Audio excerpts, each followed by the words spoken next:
prasat, yaitu pemasangan penyangga leher atau yang dikenal dengan collar neck. Oke, pada kesempatan ini biasanya prasat ini dilakukan pada pasien dengan indikasi adanya trauma kepala, ya, atau di situ cedera kepala, ya, dikenalnya. Nah, pada pasien dengan trauma kepala ataupun cedera kepala, biasanya kita bisa kenali itu dengan mudah. Kalau ada perdarahan, berarti kan ada luka tembus, ya, atau luka tusuk. Nah, itu baru ada perdarahan, itu lebih mudah. Tapi kalau namanya ada trauma, itu yang tidak mengakibatkan perdarahan, ya, seperti itu. Nah, tentunya kita harus lihat apa sih tanda-tandanya kalau namanya ada trauma tapi tidak ada perdarahan pada kepala, seperti itu. Nah, pertama biasanya terjadi penurunan kesadaran pada pasien, ya. Itu tanda pertama. Terus kemudian yang kedua, biasanya pasiennya itu muntah proyektil, ya, jadi menyembur seperti itu muntahnya. Terus kemudian disertai perdarahan di hidung atau di telinga. Jadi tidak harus perdarahan sih, biasanya cairan, ya, kalau mau di telinga seperti itu. Terus ada tanda raccoon eyes, ya. Raccoon eyes itu apa? Kebiruan, ya, di bawah atau di kantung mata, seperti itu. Terus kemudian battle sign, ya, ada kebiruan juga di belakang telinga, seperti itu. Nah, itu tanda-tanda yang harus kita waspadai ketika kita ketemu pasien kecelakaan dan tidak sadarkan diri, ya, seperti itu. Oke, sampai sini jelas? Oke.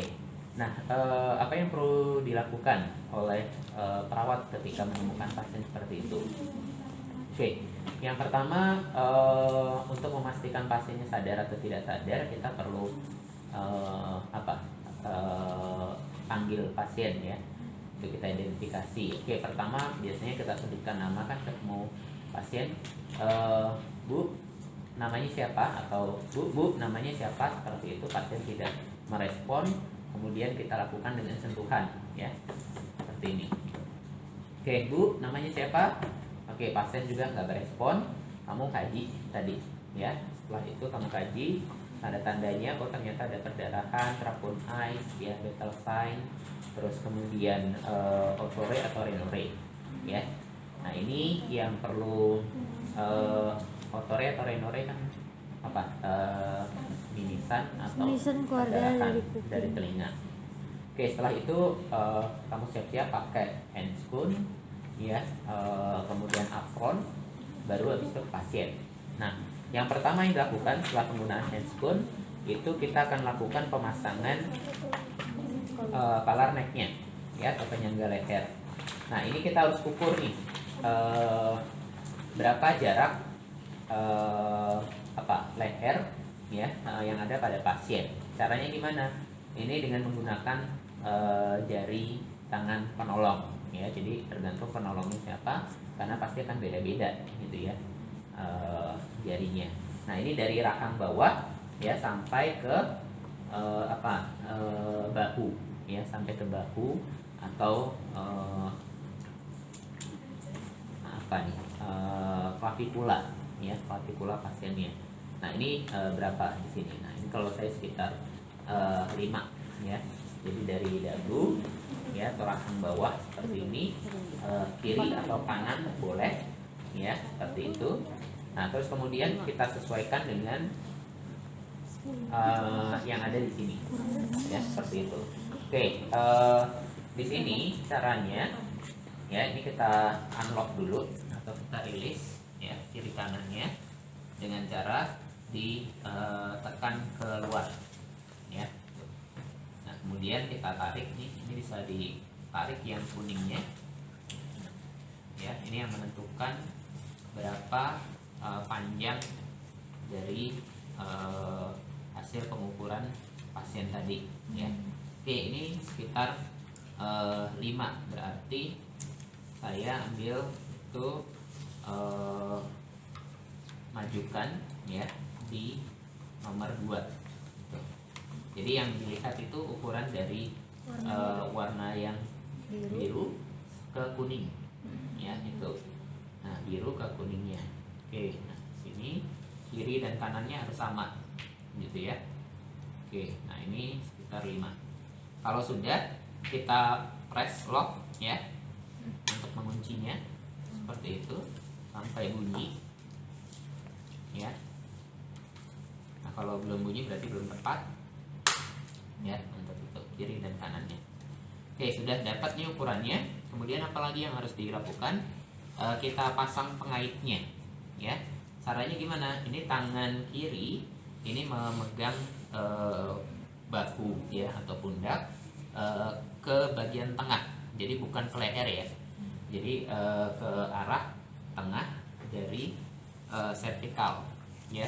Karena di sini kan yang kita lindungi itu supaya vertikal kedua dan keempat itu tidak ada penekanan. Karena kalau mulanya terjadi penekanan, maka vertikal 2, 4 itu kan yang menghubungkan antara otot-otot pernapasan, ya. Sehingga kalau itu tertekan, jadi otot pernapasannya nggak bergerak, jadi pasien mengalami gagal napas, ya. Jadi ini kita yang harus lindungi. Nah, jadi tangannya masuk nih, ya, ke bahunya, kemudian ke arah punggung. Ini sedikit saja masuknya, ya, jangan terlalu banyak diangkat seperti ini, ya. Ini hanya sedikit saja. Nah, ini caranya gimana? Nah, yang tangan kanan pegangnya seperti ini, gitu ya. Nah, ini kita masukkan ke bagian bawah, ya, tuh. Oke.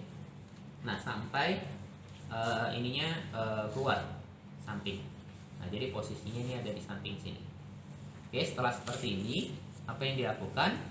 Tangan kirinya pindah ke samping pasien, ya, dan tangan kanannya itu posisinya pegangnya di sini, ya, dan ini menyapu ke area dada pasien, ya.